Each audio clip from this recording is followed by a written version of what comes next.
Some think that there are good public schools in their area, so why not just choose those? So talking about the parent sort of consideration insider tip, this parent who thinks that there are good public schools in their district or neighborhood has a different idea of what education is. So they confuse a great education that they can get at the local public school with what Montessori is, or with what really matters. It's not test scores, right? You need to turn the conversation to what kind of life do they want for their child, right? Don't just ask, see, who's going to get the better test scores and guarantee that. What kind of life do they want for the child? And talk about 21st century skills and executive functions. Until they hear this, they're not going to be swayed. They need to hear that grades aren't the thing. And what matters most isn't available at the great local public school. You hear this often enough from parents who either don't consider Montessori schools or who withdraw their children from them after a few years. In the end, it really doesn't matter what the local public schools are offering, or even if the local, highly reputable and respected, long-standing private schools are offering. It doesn't matter because they can't touch an authentic Montessori school. They can't touch them. Conventional education is simply playing a different game. At their best, conventional schools can't begin to offer what children at a Montessori at their best, conventional schools can't begin to offer to children what Montessori schools offer. That doesn't mean that good independent schools don't prepare students for the next grade level or school level. That's just what they do. But that's the conventional model.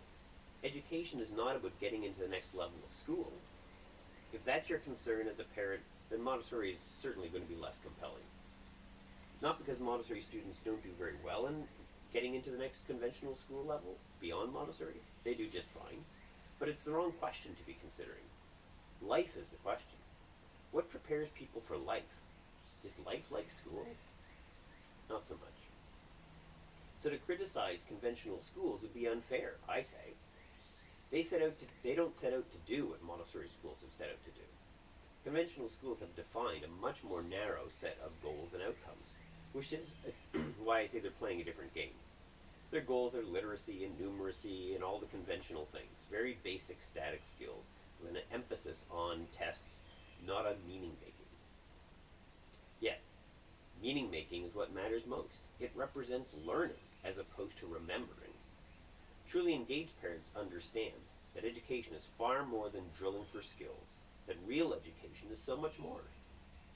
The parents who sing this song, that their district has great public schools, are missing the point of education. They're confusing it with test scores. Conventional education is old and tired, and it never really worked well in the first place.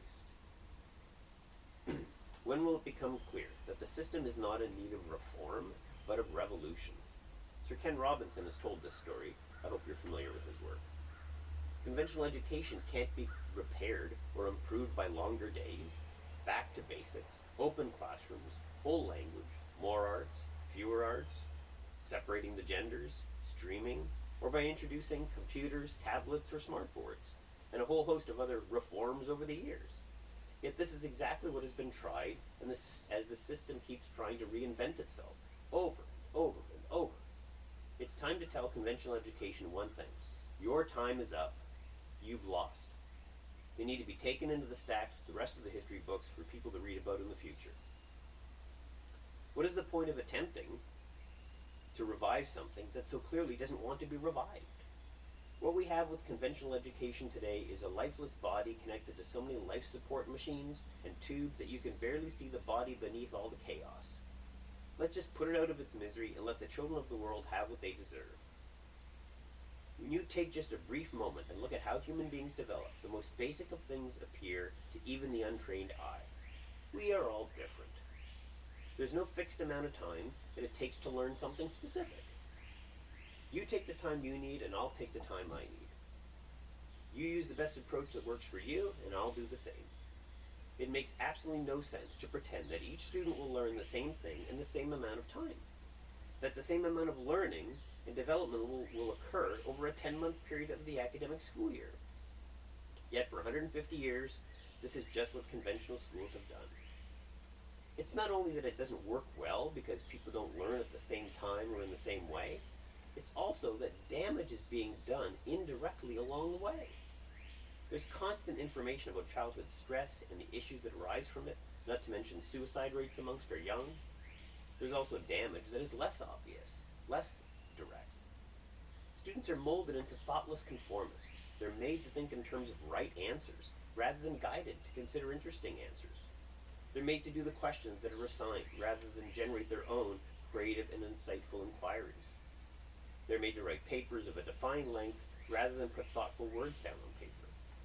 They're made to chase grades like rewards and follow the authority figure. How much have we missed out from those students who could have truly become themselves and contributed something to the world, but didn't because the system crippled them? Ken Robinson speaks so well to this, how creative children have that creativity slowly drained from them simply by attending school. Never mind that even the students who get straight A's don't receive a true and valuable education. They don't receive meaningful learning. Instead, they memorized and they regurgitated well. The research has shown there's no correlation between SAT scores and the student gets to get into college and how well they perform once they're there. The best SAT scorers don't end up being at the top of their college classes or on the summa cum laude rolls, if those are even important. As an aside for insider tip thing, you're not going to reach all parents that you want. In reality, parents went to school. They all have their psychologies and their issues and their insecurities. So you often can't break through that even with all the best evidence in the world. You can lead a horse to water, right? There was a family at a school when I was head of school at one of the schools around the country where I was at, and they lived in a nice neighborhood where you find many Montessori schools, and they told me the story of how they had 3 children in the school, and they said there had been, I guess, some cul-de-sac gathering, I don't know if it was 4th of July or what it was, and they had, conversation with their neighbors, and these were professional, well-regarded families, and they were asking this family with the 3 children in the Montessori school something to the effect of, are your children still at that Montessori school? The fortitude that it takes for a Montessori parent to stick with Montessori in the face of that kind of constant confrontation, of questioning your important choices in life, having to do with the education of your child, those are difficult things. So there's going to be people who are otherwise maybe intelligent, who simply don't get this because of their own experience in education and, as I said, their insecurities and so on. You can't reach everybody. So another way to discuss success in life and education outcomes is to ask, what does success require? It's a great question to ask parents. Get the conversation away from test scores. What does success require? If you gather a bunch of parents of young children, or even just ask this of parents if you're meeting with them from an admissions point of view, ask them to imagine their young child 20 years down the road when their child's going to be a young adult. Ask them to describe who that child will be, that the parent has no worries, no anxiety about their child's future. They have no concerns about whether they'll make it, whatever that looks like. No hang-ups about their success. To a fault, they will describe their future child the following ways. They won't mention all of these, but they'll have some subset of these, and if you get enough people together, you'll probably end up with all the things on this list and maybe a few other things. So, who they want their future child to look like, that they don't feel stressful about their future. Their child would be responsible, creative, collaborative, a good communicator, empathetic, resourceful, self-directed, a good listener, honest, hardworking, self-motivated, a self-starter, intrinsically motivated, a critical thinker, adaptable, a leader, a problem solver, independent, these kinds of things. Not one parent will say that their child was a straight A student, that's why they're going to be successful in life. Not one will talk about how early they were, how young they were when they started to read, or how old they were when they learned all the state capitals. None will talk about the grades they caught, or their SAT scores. That's because these parents know what successful people are like. They know the profile. They live in the world. In life, it's the above list that separates those who will live their lives with a flourish, with completeness, and those who languish on the sidelines wishing for a better day.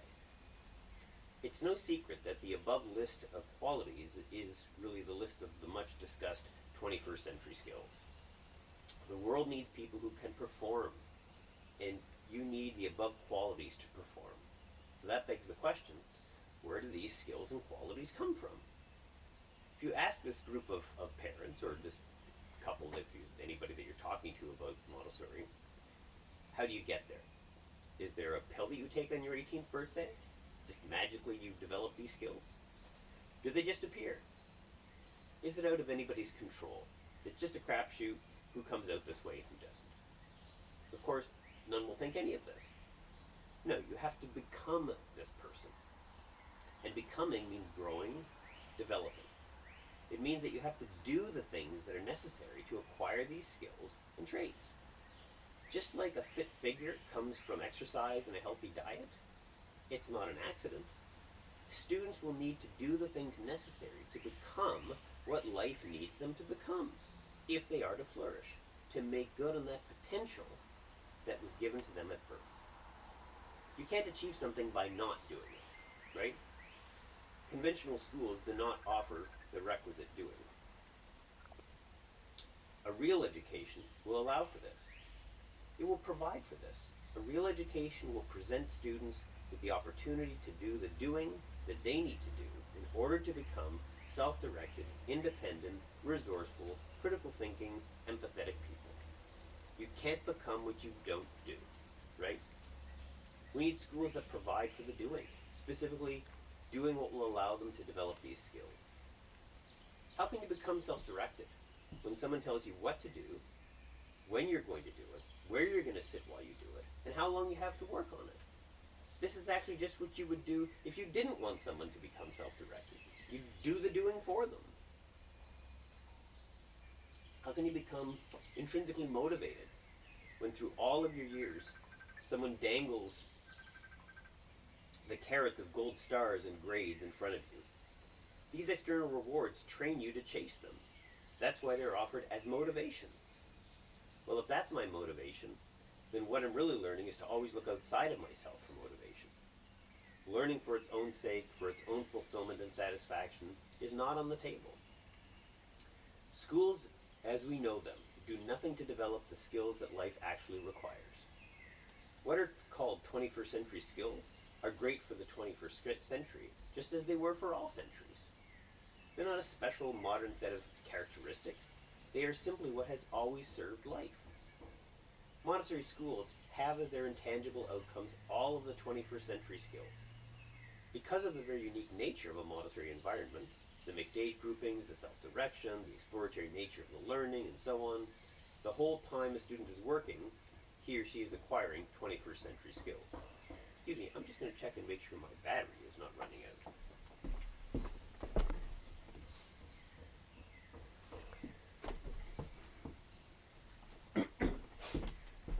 Looks okay. Thank you for that. So the child is developing 21st century skills. Montessori schools have as their intangible outcomes all of these things, as I was saying. So the child is becoming an adaptable person because of having to constantly adapt to the classroom dynamic all day long. Different work being done by others. The choices that other students make impact the choices that you might make. The fact of having to choose what work to engage with at any given time. All these experiences and more shape the student. They create the conditions where you have to adapt your workflow and your plans. The student is becoming intrinsically motivated because there are no external rewards being offered or dangled for her productivity. She works because she enjoys the process and sees the value of the work, the value the work brings her. She works and applies herself fully because she she can feel directly that she is in charge, that she is directing her course. And engagement needs nothing more than this for motivation. There's pride and self-fulfillment from doing good work, and this is the internal reward that fuels the Montessori student. This is true engagement, which is required for learning to take place. The person is experiencing flow. Are you familiar with that? There's heightened engagement and concentration.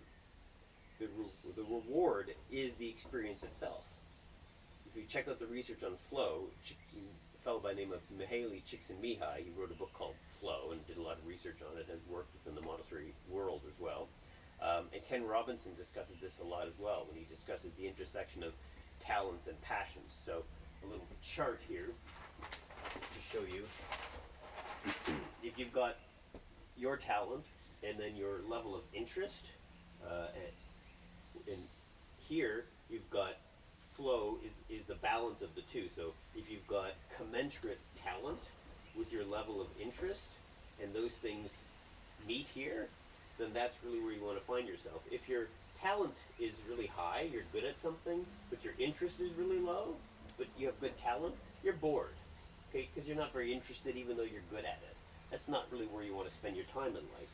On the other side, if you're really interested in something, but your talent is low, so you have an interest, but you just don't happen to be very good at it, despite how hard you try or practice, there's a lot of stress, okay? Because you're not really good, you're not getting better, you're not performing well, even though your interest is high. That's not where you want to live your life. You want to live your life at the intersection of these things. Find what you're interested in and what you're good at, and that's flow. And this is what children in a Montessori environment have the opportunity to do.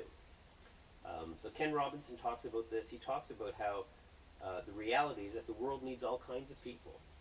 So we need an education that allows children to become themselves, their best selves.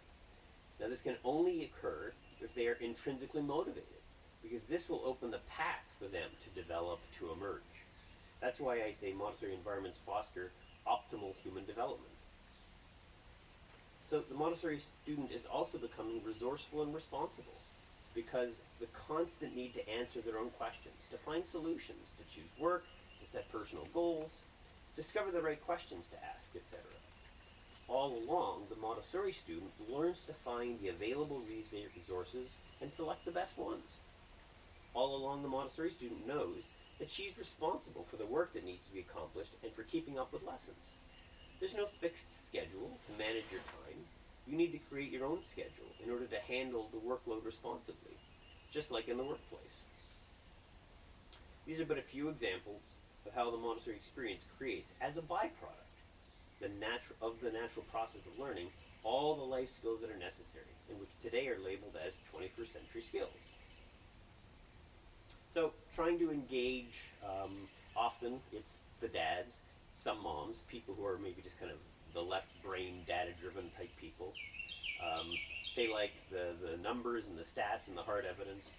They're not going to be persuaded by the so-called soft skills and outcomes, the empathy and that kind of stuff. There have been a lot of research around these kinds of things. Many of these people have seen the news stories. They've seen the kinds of things that we've seen with research on entrepreneurs often having a Montessori background, the Jeff Bezos and the Google boys and their backgrounds in Montessori. If you give them a reasoned argument, they're going to listen.